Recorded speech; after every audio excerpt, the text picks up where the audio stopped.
ओम शांति। आज 7 मार्च 2025 को हम सभी बाबा के अनमोल मधुर महावाक्य सुनेंगे। आज की मुरली में बाबा ने हम बच्चों को ड्रामा का पाठ पक्का कराया है। बाबा कहे इस ड्रामा में जो भी सीन चलती है, हर सीन 5000 साल के बाद फिर रिपीट होगी। इसलिए तुम बच्चों को सदा निश्चिंत रहना है। बाबा कहे इस संसार के अंदर तमो प्रधान प्रकृति होने कारण अनेक प्रकार के प्राकृतिक उपद्रव भी मचेंगे। ये भी ड्रामा की सीन है। मनुष्य आत्माएं तमो प्रधान होने कारण खूब मारपीट लूट मार करेंगे। बाबा कहे प्रकृति भी अनेक प्रकार के उपद्रव मचाएंगे। कहीं पर खूब बरसात होगी तो कहीं पर भूकंप होंगे। ये प्राकृतिक उपद्रव भी ड्रामा के इस साइड सीन में गिने जाते हैं।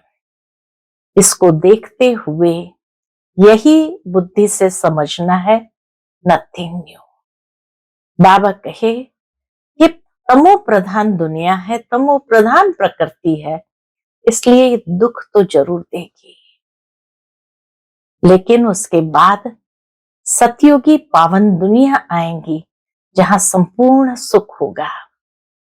तो तुम्हें इसी बात की खुशी में रहना है कि हम अब इस पतित तमो प्रधान दुनिया से जाते हुए अपने नई दुनिया में वापस आएंगे। सुनते हैं आज के बाबा के अनमोल मधुर महावाक्य। ओम शांति। मीठे बच्चे, यह अनादि अविनाशी बना बनाया ड्रामा है। इसमें जो सीन पास हुई वह फिर कल्प के बाद ही रिपीट होगी। इसलिए सदा निश्चिंत रहो। आज की मुरली से प्रश्न है, यह दुनिया अपनी तमो प्रधान स्टेज पर पहुंच गई है, उसकी निशानियां क्या है? उत्तर, दिन प्रतिदिन उपद्रव होते रहते हैं। कितना घमसान हो रहा है। चोर कैसे मार पीट कर लूट ले जाते हैं। बिना मौसम बरसात पड़ती रहती है, कितना नुकसान हो जाता है। यह सब तमो प्रधानता के चिन्ह है। तमो प्रधान प्रकृति दुख देती रहती है। तुम बच्चे ड्रामा के राज को जानते हो, इसलिए कहते हो नथिंग न्यू। ओम शांति। अभी तुम बच्चों पर ज्ञान की वर्षा हो रही है। बाबा ने आरंभ ही किया, तुम बच्चों पर ज्ञान की वर्षा हो रही है। तुम हो संगम युगी और बाकी जो भी मनुष्य है वह सब है कलयुगी। इस समय दुनिया में अनेक मत मतांतर है। तुम बच्चों की भी एक मत है। बाबा के दुनिया में तो भक्ति मार्ग में अनेक मत मतांतर है, तुम बच्चों की तो है एक मत। जो एक मत भगवान की ही मिलती है, वो लोग भक्ति मार्ग में जप तप तीर्थ आदि जो कुछ करते हैं वह समझते हैं ये सब रास्ते भगवान से मिलने के हैं। बाबा कहे दुनिया के अंदर मनुष्य कितने भक्ति के अनेक मत मतांतर में गोते खाते रहते हैं। एक तरफ कहते हैं भक्ति मार्ग में जप तप तीर्थ यात्रा करना है, ये सब भगवान से मिलने के रास्ते हैं। फिर कहते हैं भक्ति के बाद ही भगवान मिलेगा, भक्ति करते हुए भगवान नहीं मिलेगा। एक मत ये कहती है कि ये सब भगवान से मिलने का रास्ता है, इसलिए जब तब तीर्थ यात्रा करते। तो दूसरे मत है कि भक्ति के बाद ही भगवान मिलेगा, परंतु उन्हों को ये पता ही नहीं है कि भक्ति शुरू कब होती है और कब तक चलती है। सिर्फ कह देते हैं भक्ति से भगवान मिलेगा। इसलिए अनेक प्रकार की भक्ति करते रहते हैं। नौधा भक्ति करते हैं। नौधा भक्ति माना 9 विधि से भक्ति करते रहते हैं। यह भी खुद समझते हैं कि परंपरा से हम भक्ति करते आए हैं। तीसरी मत है, हम परंपरा से ही भक्ति करते आए हैं। एक दिन भगवान जरूर मिलेगा, कोई ना कोई रूप में मिलेगा। फिर कहते एक दिन भगवान जरूर मिलेगा, कोई ना कोई रूप में मिलेगा। कोई ना कोई रूप में भगवान मिलेगा। क्या करेगा? अच्छा, भगवान मिला, फिर क्या करेगा भगवान? तो कहते जरूर सद्गति करेंगे, क्योंकि वह है ही सर्व का सद्गति दाता। भगवान कौन है, कब आएगा, ये भी नहीं जानते हैं। बस ऐसे ही भक्ति करते रहते हैं। महिमा भल किस्म किस्म की गाते हैं। कहते भगवान पतित पावन है, ज्ञान का सागर है, ज्ञान से ही सद्गति होती है। एक कहते हैं भक्ति करते हैं भगवान से मिलने के लिए और भगवान से सद्गति प्राप्त होगी। तो दूसरी ओर कहा जाता ज्ञान के बिना गति नहीं, तो ज्ञान से ही सद्गति होती है। यह भी जानते हैं भगवान निराकार है, जैसे हम आत्मा भी निराकार है, पीछे शरीर लेती है। हम आत्माएं भी बाप के साथ परमधाम में रहने वाली है। हम यहाँ के वासी नहीं हैं। कहाँ के निवासी है यह भी यथार्थ रीति नहीं बतलाते हैं। कोई तो समझते हैं हम स्वर्ग में चले जाएंगे। अब सीधा स्वर्ग में तो किसको भी जाना नहीं है। कोई फिर कहते हैं ज्योति ज्योत में समा जाएंगे। अब यह भी रॉन्ग है। आत्मा को विनाशी बना देते, ज्योति ज्योत में समा गई माना आत्मा विनाशी हो गई।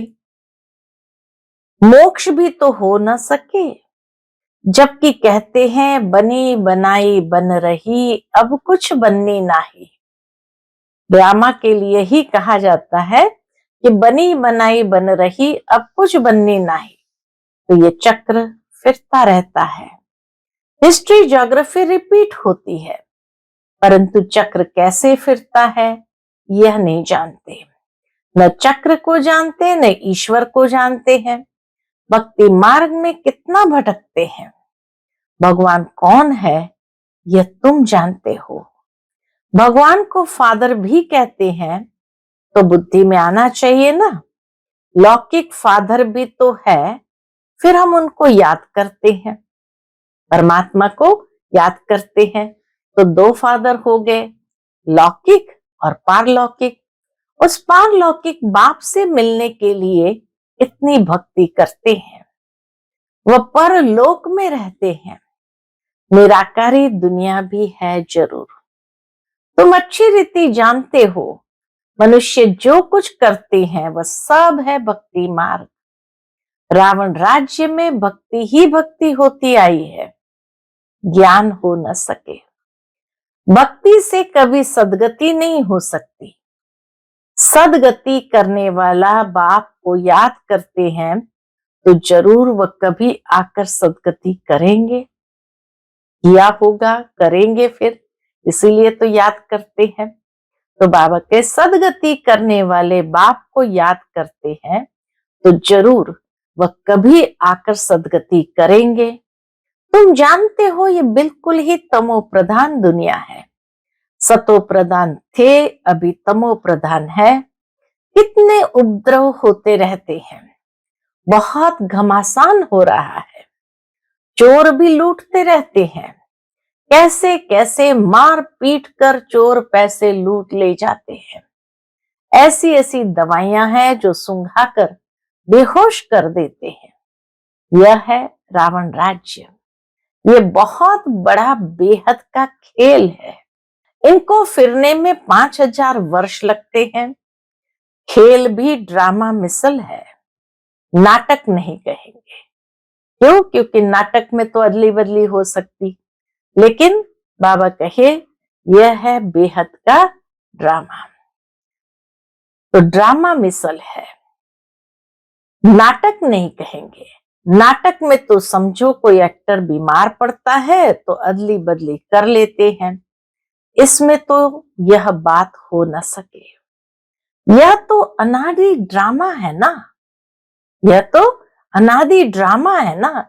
समझो कोई बीमार हो पड़ता है तो कहेंगे ऐसे बीमार होने का भी ड्रामा में पार्ट है। यह अनादि बना बनाया है, और किसको तुम ड्रामा कहो तो मूंझ जाएंगे। तुम जानते हो ये बेहद का ड्रामा है। कल्प बाद फिर भी यही एक्टर्स होंगे। जैसे अभी बरसात आदि पड़ती है, कल्प बाद फिर भी ऐसे ही पड़ेगी, यही उपद्रव होंगे। तुम बच्चे जानते हो ज्ञान की बरसात तो सभी पर पड़ नहीं सकती है, लेकिन यह आवाज सभी के कानों तक अवश्य जाएगा कि ज्ञान सागर भगवान आया हुआ है। बाबा कहे ज्ञान की बरसात हरेक के ऊपर तो पड़ नहीं सकती, लेकिन अंतिम समय भविष्यवाणी बाबा ने कह दी कि सभी के कानों तक ये आवाज जरूर जाएगा कि ज्ञान सागर भगवान आया हुआ है। तुम्हारा मुख्य है योग। ज्ञान भी तुम सुनते हो, बाकी बरसात तो सारी दुनिया में पड़ती है। तुम्हारे योग से स्थायी शांति हो जाती है। तुम सबको सुनाते हो कि स्वर्ग की स्थापना करने भगवान आया हुआ है, परंतु ऐसे भी बहुत है जो अपने को भगवान समझ लेते हैं। तो तुमको फिर कौन मानेगा, इसलिए बाप समझाते हैं कोटों में कोई निकलेंगे। तुम्हारे में भी नंबरवार जानते हैं भगवान बाप आया हुआ है। बाप से तो वर्षा लेना चाहिए ना। बाप आया है तो बाबा के बाप से तो वर्षा लेना चाहिए ना। कैसे बाप को याद करो वह भी समझाया है। कैसे याद करो, अपने को आत्मा समझो। मनुष्य तो देह अभिमानी बन गए हैं। बाप कहते हैं मैं आता ही तब हूं जब सभी मनुष्य आत्माएं पतित बन जाती है। तुम कितने तमो प्रधान बन गए हो, अब मैं आया हूं तुमको सतो प्रधान बनाने। कल्प पहले भी मैंने तुमको ऐसे समझाया था। बाबा के कल्प पहले भी मैंने तुमको ऐसे समझाया था। तुम तमो प्रधान से सतो प्रधान कैसे बनेंगे, सिर्फ मुझे याद करो। मैं आया हूं तुमको अपना और रचना का परिचय देने। उस बाप को सभी याद करते ही है रावण राज्य में। लौकिक बाप को तो सब याद करते ही है रावण राज्य में। आत्मा अपने बाप को याद करती है। बाप है ही अशरीरी बिंदी। बाबा है ही अशरीरी बिंदी है ना, उसका नाम फिर रखा गया है। तुमको कहते हैं शालीग्राम और बाप को कहते हैं शिव। तुम बच्चों का नाम शरीर पर पड़ता है। बाप तो है ही परमात्मा, उनको शरीर तो लेना नहीं है। उसने इनमें प्रवेश किया है। यह ब्रह्मा का तन है। शिव बाबा ने ब्रह्मा तन में प्रवेश किया है, तो बाबा कहे ये ब्रह्मा का तन है, इनको शिव का तन नहीं कहेंगे। शिव बाबा को अपना शरीर तो है नहीं, वो ब्रह्मा तन में ही प्रवेश करते हैं। तो बाबा कहे ये ब्रह्मा का तन है, इनको शिव नहीं कहेंगे। आत्मा नाम तो तुम्हारा ही है, फिर तुम शरीर में आते हो। वह परमात्मा है, सभी आत्माओं का पिता। तो सभी के दो बाप हो गए, एक निराकारी एक साकारी। इनको फिर अलौकिक वंडरफुल बाप कहा जाता है। इतने ढेर बच्चे हैं, मनुष्य को ये समझ में नहीं आता है। प्रजापिता ब्रह्मा कुमार कुमारियां इतने ढेर है, ये क्या है। बाबा कहे दुनिया में लोग इतना भी नहीं समझते कि प्रजापिता ब्रह्मा कुमार कुमारियां इतने ढेर है, ये क्या है, किस प्रकार का ये धर्म है, समझ नहीं सकते। तुम जानते हो ये कुमार कुमारी प्रवृत्ति मार्ग का अक्षर है ना, माँ बाप, कुमारी और कुमार। परिवार के अंदर माँ बाप, कुमारी और कुमार। भक्ति मार्ग में तुम याद करते हो, तुम माता पिता हम बालक तेरे। अभी तुमको माता पिता मिला है, तुमको एडॉप्ट किया है। सतयुग में एडॉप्ट नहीं किया जाता है, वहां एडॉप्शन का नाम नहीं, यहाँ फिर भी नाम है। वह है हद का बाप, यह है बेहद का बाप। बेहद की एडॉप्शन है, ये राज बहुत ही गुह्य समझने लायक है। तुम लोग पूरी रीति किसको समझाते नहीं हो। बाबा कहते हैं तुम लोग पूरी रीति किसको समझाते नहीं हो।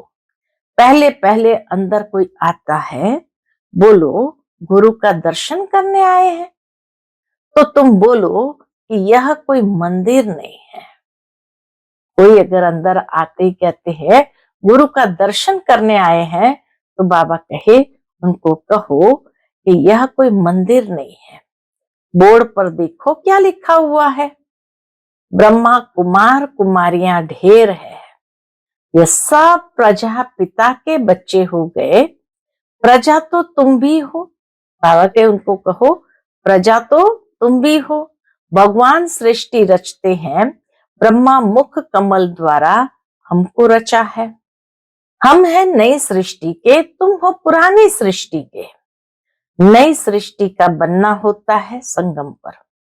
यह है पुरुषोत्तम बनने का युग।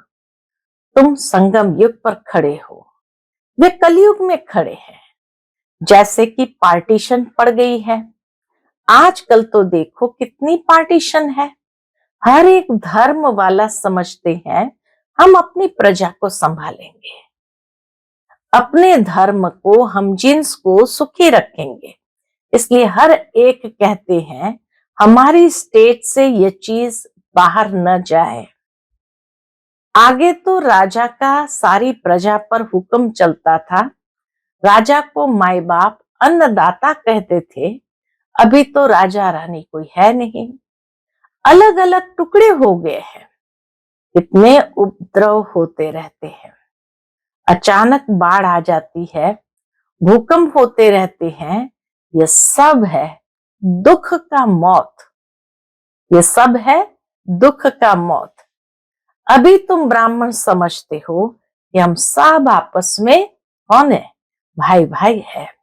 तो हमें आपस में बहुत बहुत प्यार से खीर खंड होकर रहना है। हम एक बाप के बच्चे हैं, तो आपस में बहुत प्यार होना चाहिए। राम राज्य में शेर बकरी जो एकदम पक्के दुश्मन है, वह भी इकट्ठे पानी पीते हैं। यहाँ तो देखो घर घर में कितना झगड़ा है। कहा जाता है मनुष्य के वाइब्रेशंस का ही प्रभाव पशु पक्षी प्रकृति के ऊपर पड़ता है। तो अगर सतयुग के अंदर शेर बकरी एक साथ मिलकर के जल पीते हो, तो उस समय के मनुष्य के वाइब्रेशन, वो देवताओं के वाइब्रेशन कैसे होंगे, जो प्रकृति और पशु पक्षी भी इतनी एकता और प्यार से रहते हैं। तो बाबा कहे यहां तो देखो घर घर में कितना झगड़ा है, नेशन नेशन का झगड़ा, आपस में ही फूट पड़ती है, अनेक मतें हैं।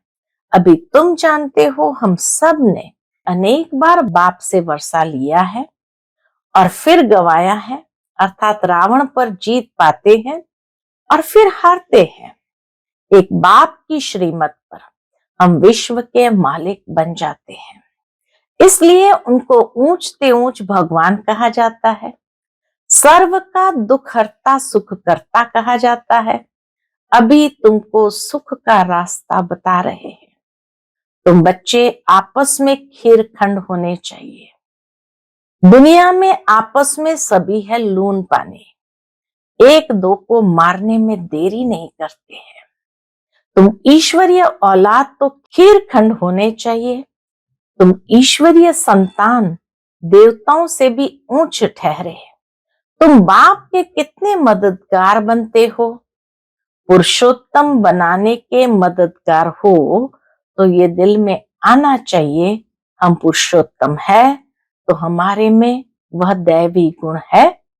देखना चाहिए अपने में कि हम पुरुषोत्तम है तो हमारे में वह दैवी गुण है। आसुरी गुण है तो वह फिर बाप का बच्चा तो कहला ना सके। इसलिए कहा जाता सतगुरु का निंदक ठौर न पाए। वह कलयुगी गुरु फिर भी अपने लिए कहकर मनुष्य को डरा देते हैं। हाँ, बाबा कहे ये जो कहावत है, सतगुरु का निंदक ठौर न पाए, वह कलयुगी गुरु अपने लिए कहकर मनुष्य को डरा देते हैं। तो बाप बच्चों को समझाते हैं, सपूत बच्चे वह हैं जो बाप का नाम बाला करते हैं, खीर खंड हो रहते हैं। बाप हमेशा कहते हैं खीर खंड बनो, लून पानी हो, आपस में लड़ो झगड़ो नहीं। तुमको यहाँ खीर खंड बनना है, आपस में बहुत बहुत लव चाहिए, क्योंकि तुम ईश्वरीय औलाद हो ना। ईश्वर मोस्ट लवली है, तब तो उनको सभी याद करते हैं। तो तुम्हारा आपस में बहुत प्यार होना चाहिए, नहीं तो बाप की इज्जत गंवाते हो। ईश्वर के बच्चे आपस में लून पानी कैसे हो सकते हैं, फिर पद कैसा पाएंगे। बाबा कहे लून पानी हो जाएंगे, फिर पद कैसा पाएंगे। बाप समझाते हैं आपस में खीर खंड हो रहो, लून पानी होंगे तो कुछ भी धारणा नहीं होगी। अगर बाप के डायरेक्शन पर नहीं चलेंगे तो फिर ऊंच पद कैसे पाएंगे। बे अभिमान में आने से ही फिर आपस में लड़ते रहते हैं। ते ही अभिमानी हो तो कुछ भी खिटपिट ना हो। ईश्वर बाप मिला है तो फिर दैवी गुण भी धारण करने हैं। आत्मा को बाप जैसा बनना है, जैसे बाप में पवित्रता, सुख, शांति, प्रेम आदि सब है, तुमको भी बनना है।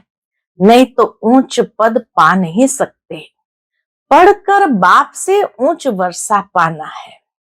बहुतों का जो कल्याण करते हैं वही राजा रानी बन सकते हैं, बाकी दास दासियां जाकर बनेंगे।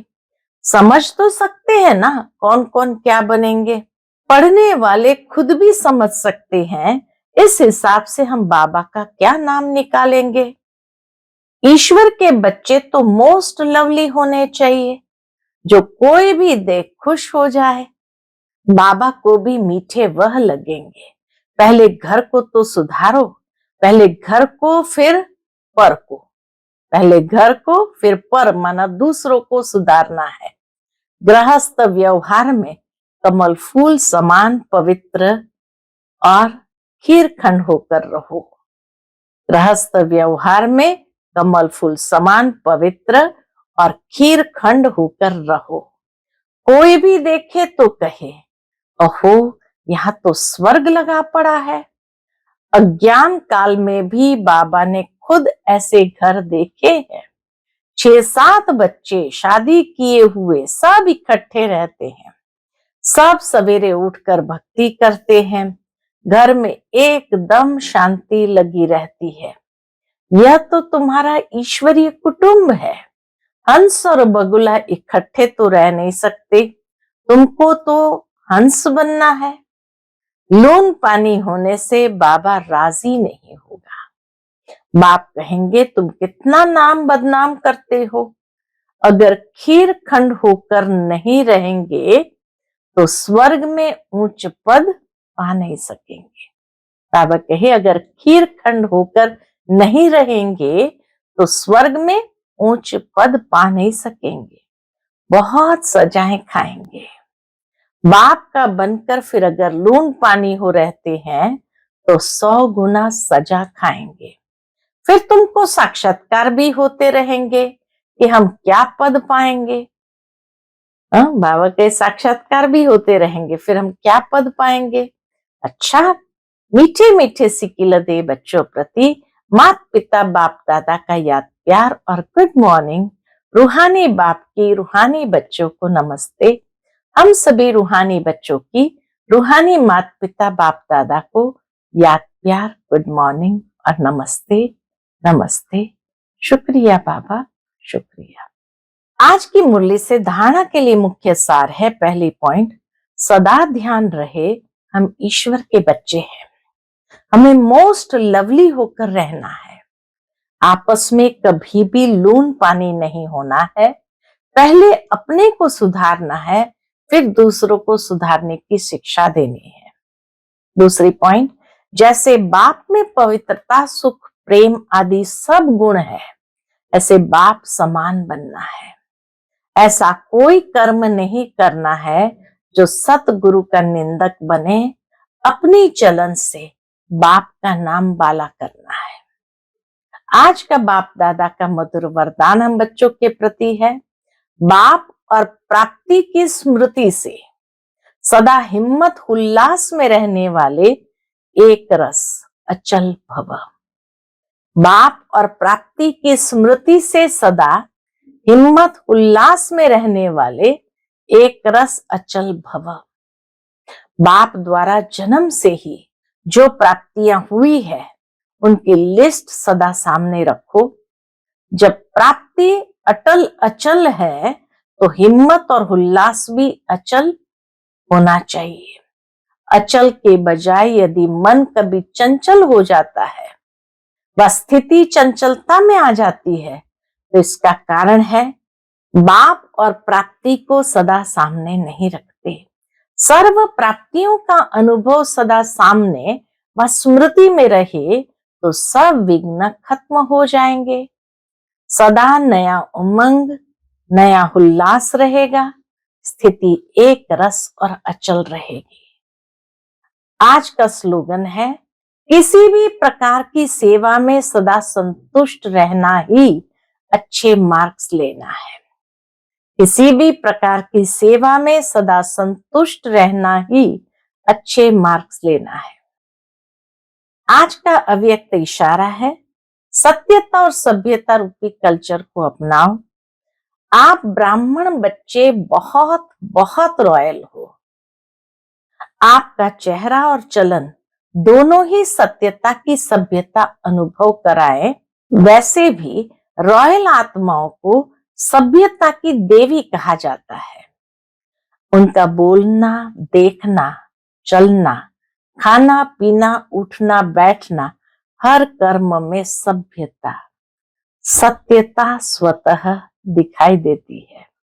ऐसे नहीं कि मैं तो सत्य को सिद्ध कर रहा हूं और सभ्यता हो ही नहीं, तो यह राइट नहीं है।